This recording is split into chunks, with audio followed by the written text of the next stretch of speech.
Salut à tous et bienvenue dans Play Livre. Après un décalage d'1 an, l'Euro a lieu là, en 2021, un moment attendu avec impatience par des millions de supporters. Le foot, ses légendes, ses équipes mythiques, son histoire et la passion folle qu'il génère partout dans le monde, ça valait bien une Play Livre 100% foot. Et mon premier livre, il vient juste de paraître aux éditions de l'Observatoire. Il a été écrit par un écrivain, un vrai, décoré du prix Renaudot en 2017. Cet écrivain, c'est Olivier Guèze, qui nous ramène en 1982, un soir d'été, durant lequel il découvre pour la toute première fois ce qui va devenir sa passion ultime, le football. Ce livre, c'est Une passion absurde et dévorante aux éditions de l'Observatoire.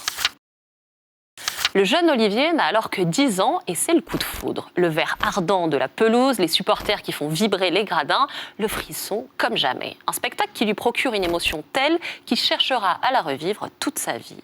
Et tout est dans le titre. Une passion absurde et dévorante qu'il partage avec des milliards d'hommes et de femmes sur cette planète. Dans ce livre, on trouve des photos de légendes accompagnées de textes émouvants, d'anecdotes, de la grande histoire aussi. Plus qu'un simple sport, le football dit tellement de nos sociétés. Et on s'en rend compte en lisant Olivier Guèze. Il est la manifestation des changements qui s'y opèrent. De la question raciale au Brésil, aux ambitions planétaires du Qatar, en passant par l'Argentine de Maradona, tout y est si bien raconté qu'on a l'impression de parcourir un vieil album de famille que chaque génération pourrait commenter. De quoi nous rappeler pourquoi ce sport fait partie de notre histoire à tous. Tous les 4 ans, les années paires, non bissextile, je retombe en enfance. Je ressens le même engouement que le 16 juin 1982.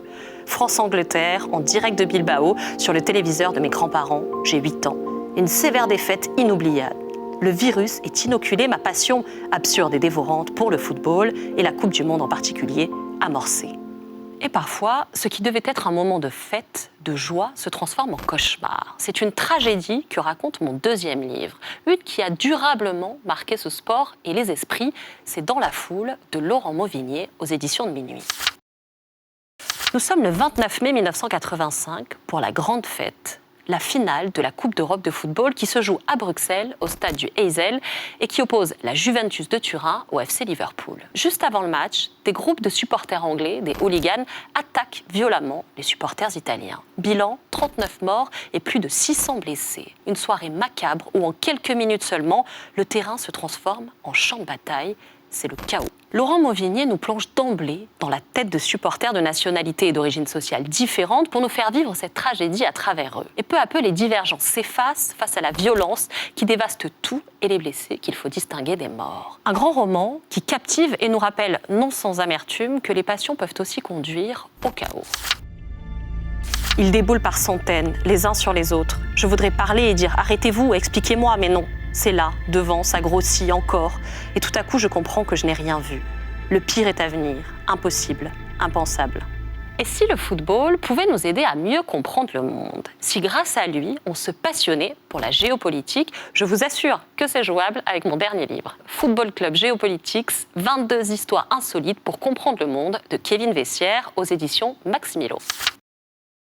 Pourquoi l'Espagne de Franco a refusé de jouer contre l'URSS? Quels matchs ont débouché sur des guerres géopolitiques? Quelles rencontres sont impossibles entre certains pays, comme entre la Russie et l'Ukraine par exemple? Ou à l'inverse, comment le football peut-il être un outil d'émancipation? C'est à toutes ces questions que tente de répondre Kevin Vessière, 29 ans.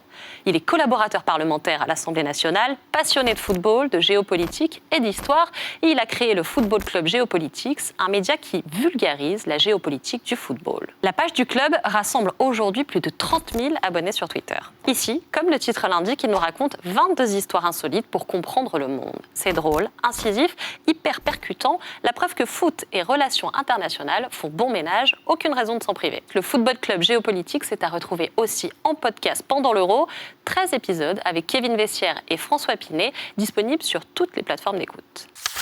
Play Livre 100% foot, c'est terminé. J'espère surtout que ça vous a plu. Je vous rappelle notre sélection, Une passion absurde et dévorante d'Olivier Guèze aux éditions de l'Observatoire, Dans la foule de Laurent Mauvignier aux éditions de Minuit et Football Club Géopolitics, 22 histoires insolites pour comprendre le monde de Kevin Vessière aux éditions Max Milo. Dites-moi en commentaire quel est votre livre sur le foot préféré. On s'en parle avec plaisir sur les réseaux sociaux de Click. En attendant, je vous dis à très vite dans Play Livre.